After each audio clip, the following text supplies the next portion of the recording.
오늘 성김의 역전이라는 제목으로 둘째 날 말씀을 나누고자 합니다. 누가복음의 이 22장 말씀은 이제 예수님께서 공생의 마지막을 향해서 걸어가고 있을 때입니다. 본문상 위치를 정확하게 지적을 하면 그 예루살렘으로 가시는 가운데 마지막 만찬이 끝난 뒤에 그 뒤에 있었던 그 중에 있었던 장면이에요. 그 6월절이라고 하는 건 유대인들에게 굉장히 중요한 절기입니다. 우리식으로 치면 명절이라고 할 수 있는데 그 우리나라의 명절과 똑같다라고까지 말하지 못하더라도 유대인의 세 번의 이 명절들, 특별히 유대인의 사람들은 세 번 하나님 앞에 나와 온 가족들이, 온 사람들이 예루살렘 성전에서 자신을 보여야 하는 율법적 규정이 있었습니다. 그러니까 이 절기 때가 되면 온 전국에 흩어져 있던 유대인들이 다시 예루살렘으로 모이게 되는 거죠. 그리고 그 중에서도 가장 중요한 의미를 가지고 있는 것, 즉 구원과 구속과 관련이 있는 이 6월절은 가장 중요한 절기였습니다. 그러니 아마 이때 당시에 예루살렘의 분위기는 전반적으로 붕 떠 있고 흥분되어 있고 기쁨과 이런 것들이 넘치고 있었을 거예요. 그렇지만 표면적으로는 절기라는 상황이 그렇게 기쁘고 즐거운 날이지만 이 당시에 이 예수님과 예수님의 제자들에게는 마냥 기쁨만 있었던 것은 아닙니다. 왜냐하면 여전히 예루살렘으로 올라오는 그 길에 유대 종교 지도자들의 적대감은 여전히 존재했기 때문이죠. 통상적으로 예수님께서는 많은 학자들이 성경의 기록들은 조금씩 다르지만 아마 공생의 기간 때에 주목을 받고 난 뒤에 예루살렘은 3번 정도 가셨을 거다. 보통 공생애는 3년의 활동 기간을 가지고 있고 예수님께서도 그 절기를 지켰기 때문에 매년 이 예루살렘을 방문을 했을 거다라고 이야기를 합니다. 그런데 갈 때마다 이 종교 지도자들의 그 위협은 드셌기 때문에 어떨 때는 예수님께서 제자들에게 먼저 올라가라 해놓고 본인은 뒤에 몰래 가시기도 하는 그런 모습들도 있었거든요. 근데 이렇게 주변의 분위기도 좋지 않은 데다가 우리가 누가복음 22장 1절부터 6절까지 말씀 보시면 이미 내부 배신자인 가룟 유다로 인해서 안에서부터 균열이 일어나고 있는 상황입니다. 물론 제자들은 그걸 모르고 있죠. 모르고 있지만 우리가 이 말씀을 밖에서 보는 입장에서 볼 때는 밖 전체적인 분위기는 밝으나 여전히 외부적 위험 요소와 내부적 불안 요소가 더해져 있는 굉장히 깨어지기 쉬운 위태위태한 분위기 속에서 오늘 말씀이 진행되고 있습니다. 근데 이런 분위기를 생각하면 사실 오늘 본문의 첫 시작부터가 불안하고 힘든 상황이죠. 누가복음 22장 24절 말씀 보시면 또 그들 사이에 그중 누가 크냐 하는 다툼, 누가 크냐 하는 다툼이 지금 일어나고 있는 것입니다. 여러분 우리는 이 첫 번째 논쟁 장면에서 이 제자들이 가지고 있는 착각, 많은 사람들이 가지고 있는 영적인 착각에 대해서 발견할 수 있어요. 이 제자들이 가진 심각한 오류와 착각이 무엇이었을까요? 예수님께서 특별히 이 마지막 예루살렘에 올라가시면서 계속 마지막에 대한 이야기들을 계속적으로 던져주시거든요. 대표적으로 사흘 만에 올라가서 고난을 받으신 후에 팔리게 되고 사흘 만에 부활할 것에 대한 말씀들을 구체적으로 반복해서 말씀을 하십니다.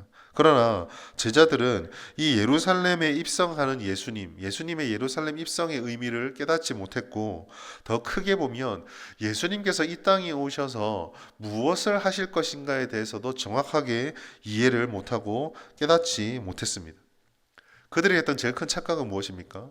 지금 이 예루살렘으로 가는 이 발걸음이 그동안의 고생을 끝내고 이제는 정말 왕으로 우리가 3년 동안 그토록 기대하고 있었던 왕으로 권세자로 세속의 권세들을 물리치고 다윗과 같은 그런 왕으로 이제 모든 것을 마무리 지으려 하시는구나 라고 하는 기대감을 가지고 있었어요.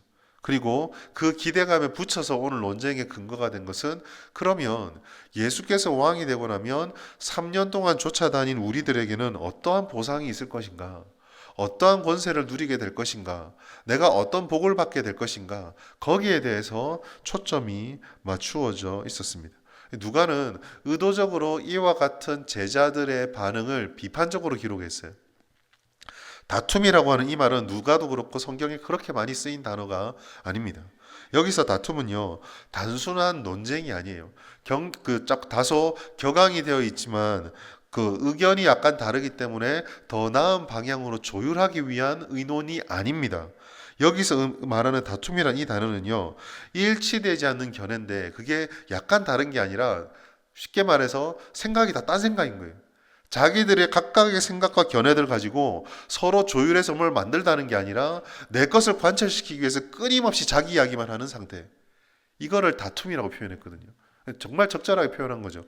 여기서 제자들이 누가 크냐 하는 의논을 통해서 네가 1등 공신, 네가 2등 공신 이걸 소위 조율하려고 했을까요? 아니죠. 내가 1등이라고 다 생각한 거예요. 12명이 죽도록 그걸 가지고 싸우고 있는 겁니다. 그 중에 11명은 그렇고 마지막 한 명은 누구죠? 가룟 유다는 그 격렬한 논쟁 속에 이거 어떻게 팔지? 이 상태가 지금 이 24장, 22장, 24절의 다툼의 장면이에요. 엉망진창이죠. 완전 다 갈라져 있는 겁니다.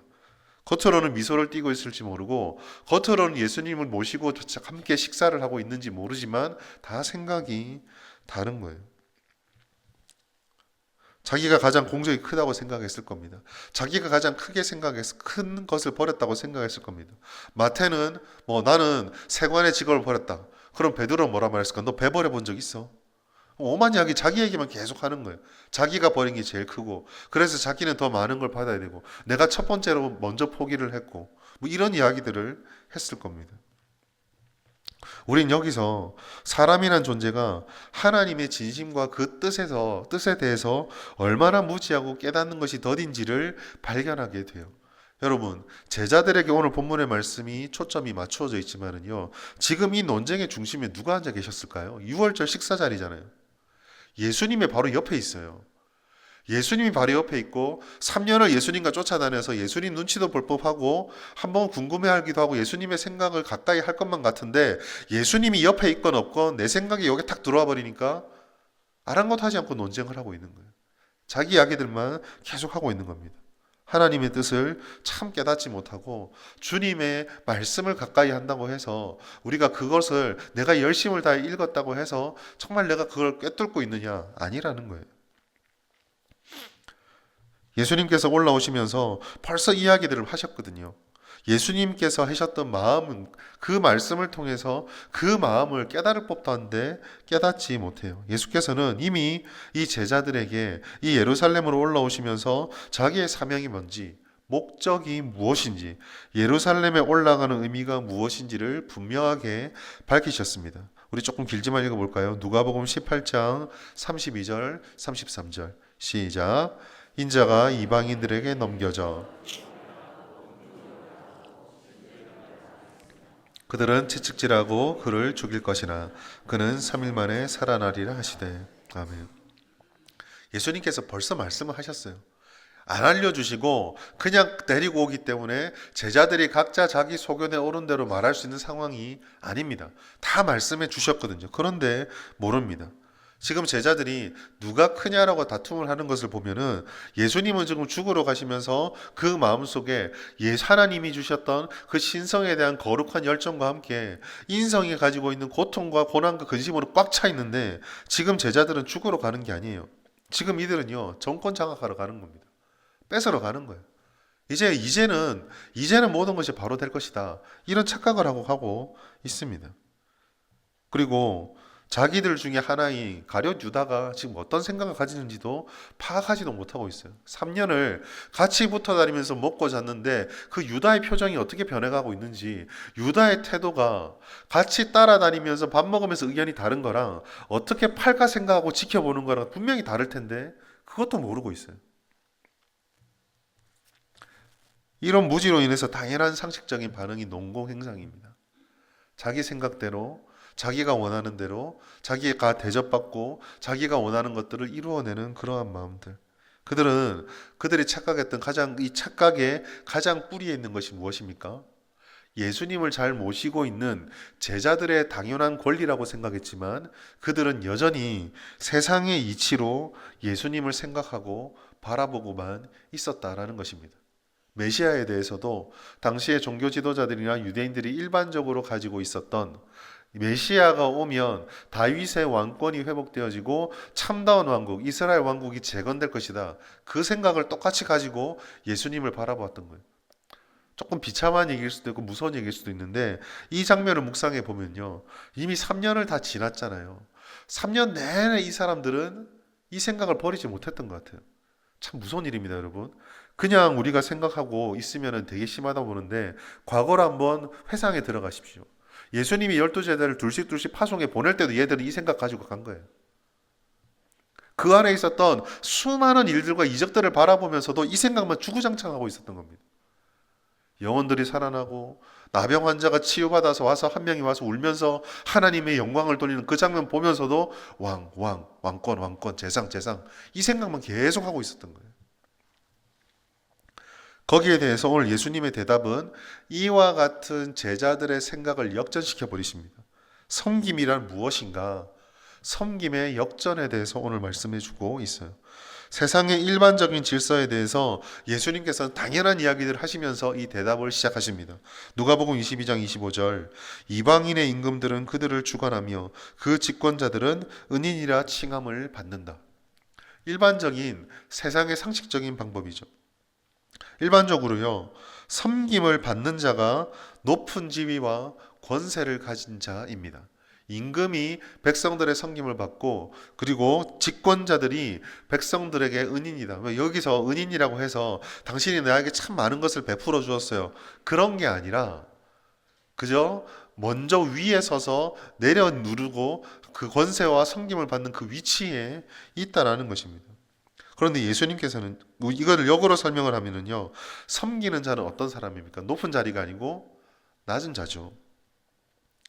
즉 일반적으로 섬김은 사람들이 선호하는 것도 아니고 섬김의 임무는 사람들이 좋아하는 것도 아닙니다. 따라서 예수를 주라고 부르지만 세상 사람들의 기준으로 생각하는 제자들에게 예수님은 자신들의 생각으로는 이제 예루살렘에 올라가면 섬김을 받는 분으로 등극을 하시는 거예요. 그리고 그들도 그 밑에서 예수님만큼은 아니지만 왕만큼은 아니지만 그래도 집권자들의 은인이라는 칭함은 받겠구나, 섬김은 받겠구나 라고 기대했을 것입니다. 그런데 예수님께서는 이 당연한 25절 말씀을 던져준 뒤에 뒤집어 버리십니다. 섬김을 역전시켜 버리세요. 섬기는 자가 큰 자다라고 거꾸로 뒤집습니다. 누가복음 22장 26절 말씀 같이 한번 읽겠습니다. 시작. 너희는 그렇지 않을지니 너희 중에 큰 자는 젊은 자와 같고. 아멘. 여러분, 섬기는 자가 큰 자가 젊은 자와 같답니다. 여기서 젊은 자라고 표현했는데요. 정확한 의미는 너희 중에 큰 자는 어린아이와 같다라는 말과 같습니다. 어린아이는요, 당시 유대 사회에서는요, 그렇게 소중한 존재들이 아니었어요. 지금 우리는 세상 모든 게 아이들 중심으로 돌아가잖아요. 인권을 유린하면 안 되고 아이들의 인권도 존중해야 되는 그런 것들 때문에 아이들을 소중하게 여기지만 과거는 그렇지 않았어요. 여러분, 유교도요, 사실은요, 아이들은 별로 소중하게 생각하지 않습니다. 여러분, 유교적 관점에서 아들과 아버지가 물에 빠지면 누구를 살릴까요? 아버지를 살려요. 왜요? 아버지는 아들을 낳을 수 있지만 아들은 아버지를 못 낳거든요. 이게 유교적인 세계관이에요. 이게 그 유교가 문제가 있다가 아니라 과거에 데려가면 내려갈수록 약자들, 당장 전투력이라든지 생산력에 투입되지 않은 인조 존재들은 그렇게 소중하게 생각을 하지 않았습니다. 그래서 옛날에 특히나 유대 사회에서도 15세 이하의 어린아이나 여인들은 그렇게 소중하게 생각하지 않았었어요. 가장 큰 자가, 젊은 자는 힘이 있는 거잖아요. 젊은 자가 아니라 여기서 중요한 건요, 어린아이 같은 거예요. 그런데 이 어린아이가 가장 큰 자래요.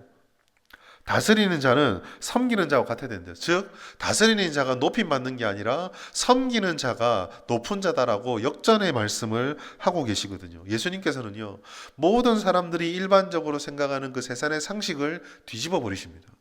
그게 아니다라는 거죠. 이것은요, 우리들에게 굉장히 중요한 교훈을 던져줍니다. 그리스도께서 이 땅에 오셔서 예수님의 삶의 가치관, 하나님 나라의 질서가 이 땅에 임한다는 것은 세상의 일반적인 상식이 강화되는 것이 아니에요. 역전이 일어나고 하나님께서 바르게 만들어 놓은 질서가 이 땅에 임하게 되는 것입니다. 하나님께서 만들어 놓은 질서를 뒤집어 버린 아담의 타락을 원래 모습으로 환원시켜 버리는 것이 그리스도의 오심이거든요. 특별히 이 섬기느냐, 섬기지 않느냐, 이 수직적 질서에 대한 이 사람들의 마음을 예수님께서는 바꾸어요. 여러분, 기독교 영성이 무엇인가? 기독교 경건이 무엇인가? 우리는 이 말씀을 통해서 다시 한번 곰곰이 생각해 보아야 합니다. 세상 사람들의 가치관, 세상 사람들의 목표는 강해지는 데 있어요. 높아지는 데 있어요. 함부로 자기를 대할 수 없도록 자신의 존재를 부각시키는 데에 있습니다. 공부를 많이 해야 된다, 출세를 해야 된다, 돈을 많이 벌어야 된다, 사람을 많이 사귀어야 된다. 그 모든 것들의 중심에는 무시당해서는 안 되고 낮아져서는 안 되고 함부로 대할 수 없는 존재가 되어야 된다라는 욕망이 그 속에 들어 있습니다. 그러나 기독교 영성은 그렇지 않습니다. 예수님께서 이 땅에 오셔서 보여주신 삶이 그렇지 않아요. 예수님께서 이 땅에 오셔서 보여주셨던 삶은 강해지는 것에 있지 않았습니다. 아무도 함부로 대하지 못하는 존재가 되는 것에 있지 않았어요. 다른 이들이 섬기고 존중하고 조심하는, 함부로 대하지 못하는 그런 대상이 되는 것에도 있지 않았습니다. 가장 크신 예수님이고 가장 강하고 가장 존귀함을 받아야 된 예수님께서 섬기는 자로 오셨어요. 누가복음 22장 27절 말씀. 제자들에게는 이 말씀이 천둥과 같았을 거고 충격일 것입니다. 같이 한번 읽겠습니다. 시작. 앉아서 먹는 자가 크냐 섬기는 자가 크냐, 앉아서 먹는 자가 아니냐, 그러나 나는 섬기는 자로 있는 중에 있노라. 아멘. 사랑하는 여러분, 고난주간을 통해서 우리는 그리스도를 닮아가는 삶을 회복해야 합니다. 그 삶의 중심에는 행동의 변화 이전에 이와 같이 예수께서 역전시키셨던 이 가치관을 깨달아야 돼요. 어떤 것입니까? 예수님께서는 세상 사람들이 하나님의 질서를 역전시켜 놓은 그 가치를 다시 역전시켜 버리세요. 바로 만들어 버리십니다. 제자들이 보여준 모습은요, 일반적인 사람들의 본성이에요. 자기가 지나왔던 시간들에 대한 보상심리, 자기가 투자하고 노력했고 애를 썼던 것들에 대한 최소한도의 인정과 알아줌에 대한 심리, 우리 누구나 다 있습니다. 이거는 말씀을 전한 저도 마찬가지예요. 인간적으로요, 사람이 어떤 일을 하고 나서 거기에 대해서 누구라도 인정해주고 알아주는 것을 누구나 바랄 겁니다. 이러한 제자들의 보여준 모습, 일반적인 본성은요, 오늘날 현대 그리스도인들에게도 어쩌면 매력적인 비전일지도 모릅니다. 여러분, 누가 크냐라고 하는 질문들을 한번 곰곰이 묵상해 보십시오. 이게 누가 크냐라는 질문이 높은 자리에 올라가서 내가 더 큰 권세와 능력을 가지고 더 잘 섬기기 위한 질문일까요? 아니면 섬김 받고 싶어 하는 질문일까요? 섬김 받고 싶어 하는 질문이죠. 신앙을 가지고 기독교적 가치를 가지고 그거를 지키기 위한다는 명분이 부흥에, 그리고 교회의 성장에, 성도들의 삶에도 들어있을지 몰라요. 오늘날 우리는 현대판 누가 크냐라는 경건으로 주님을 바라보고 있을지 모릅니다. 교회가 회복되어져야 된다, 신앙이 회복되어져야 된다, 참 좋고 부드러운 말이잖아요. 근데 그 말 뒤에 혹 우리의 본심은 그래서 교회가 세상에 무시를 당해서는 안 된다, 신앙생활이 방해받아서는 안 된다, 우리를 함부로 대하지 못하도록 해야 된다, 우리를 오해하지 못하도록 해야 된다, 저 쓸데없는 말을 못하게 막아야 된다라는 힘의 논리가 도사리고 있지 않습니까? 우리가 가져야 될 기독교가, 교회가 부흥되어야 된다는 질문에 가슴에 손을 얹고 우리는 한번 돌아봐야 돼요. 정말 그러한 마음에 가장 뿌리 깊은 곳에 더 많이 섬기기 위해서, 더 예수님처럼 닮아가기 위해서 저 하늘 끝에서 땅의 가장 비참한 곳까지 오셨다가 죽음에 의해서 저 지옥까지, 스올까지 내려가셨던 그 예수님을 닮아 하나님을 더 깊이 아는 부흥이 임했을 때에 부흥 때문에 세상 사람들 우리를 더 멸시하고 더 몰라주고 더 외면해줘도 그래도 나는 부흥을 갈망한다, 정말 그런 마음입니까? 아니면 더 강하고 높고 크고 많이 가지고 더 유력해져서 세상과의 경쟁에서 승리하기 위해서 경쟁에 익숙하기 위한 외침입니까? 여러분, 기독교 경건에서 고난의 의미는요, 익숙한 본성과 세속적 가치관들이 내 안에 들어왔을 때 성령의 조명과 말씀의 빛을 끊임없이 비춰서 이 질서들을 덜어내고 세상이 가라라는 방식, 세상에 익숙한 그 질서에 역행하는 것이 기독교 경건이고요. 그렇게 기독교 경건이 하나님을 쫓아서 바른 방향으로 서게 되면은 그 질서에 익숙한 사람들로부터 결별하게 되고 내 안에 그와 같이 남아있는 그 옛사람의 모습과 결별하려고 애를 쓰기 때문에 고난이 찾아옵니다. 이 고난이요, 뭐 특별히 옆에 와가지고 너 예수 믿으면 죽어, 예수 믿으면 고통받을 거야, 막 방해해. 그런 박해만 고난이라고 생각하지 마십시오.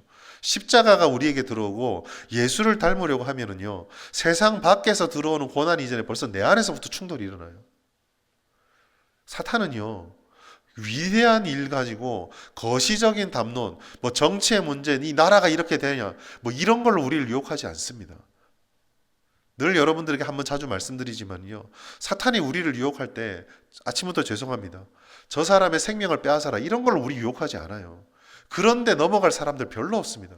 사탄의 유혹은 어떻습니까? 속삭이잖아요. 저 왜 저러지? 이런 걸로 속삭인다니까요. 누구나 넘어갈 법한 것들. 그러나 마치 댐이 조그마한 금이 가면 거기서부터 무너지듯이 우리 가운데 주님을 닮아가기 위해서 걸어가는 그 첫 번째 계단에 요만한 생채기만 낼 수 있다면 거기서부터 시작해서 계단 전체를 무너뜨려 가는 것이 사탄의 방식입니다. 오늘 어떻게 보면 우리가 바라볼 땐 이 제자들의 싸움, 누가 크냐, 무서운 것 같이 보이잖아요. 근데 제자들의 입장 돼 보십시오. 지금 이게요, 뭐 되게 격렬하게 싸운다 이런 것보다는 어쩌면 누구나 생각할 수 있는 작은 것일지도 몰라요. 근데 이게 나중에 어디까지 갑니까? 예수님한테 사람들이 잡으러 왔을 때 다 도망가 버리잖아요. 작은 것에서 무너지게 만들어서 결정적일 때 주님으로부터 등 돌리게 만드는 것. 이것이 사단의 방식이에요. 사랑하는 여러분, 우리는 예수님의 고난을 다시 한번 생각해 보셔야 돼요. 예수님께서는 섬김을 역전하셨습니다. 예수님의 낮아지심은 하나님의 뜻을 이루기 위한 희생과 사랑의 정점으로 빛나고 있어요. 그 희생과 사랑은 높은 곳에 와가지고 자, 이 영광스러운 모습을 보아라가 아니라 사람들이 가장 초라하게 보고 사람들이 가장 주목하지 않는 모습으로 와서 가장 세상에서 소외되고 열등하고 알아주지 않는 사람들 속에 섞여서 그들과 함께 살아갔어요. 제자들의 12명의 면모만 봐도 그렇잖아요. 한두를 제외하고는 그나마 수석 제자라고 부르는 사람들 4명만 보십시오. 야고보와 요한과 베드로와 안드레. 어부잖아요. 갈릴리 바다에서. 갈릴리가 어떤 곳입니까? 중앙에서 더 이상 살 수 없어 밀려서 고기라도 안 잡으면 살 수 없는 비참에 빠진 사람들이 모여 있는 곳이 갈릴리거든요. 예수님 거기로 가셨거든요. 이 낮추심에 대한 하나님의 응답을 우리는 소망으로 삼아야 돼요. 야고보서 4장 10절 말씀 같이 있습니다. 시작. 주 앞에서 낮추라. 그리하면 주께서 너희를 높이시리라. 아멘. 우리 높이시는 것은요, 하나님이 하실 일이에요. 여러분께 늘 말씀드렸습니다. 하나님이 하실 일에 우리가 자꾸 숟가락 얹을 필요가 없어요.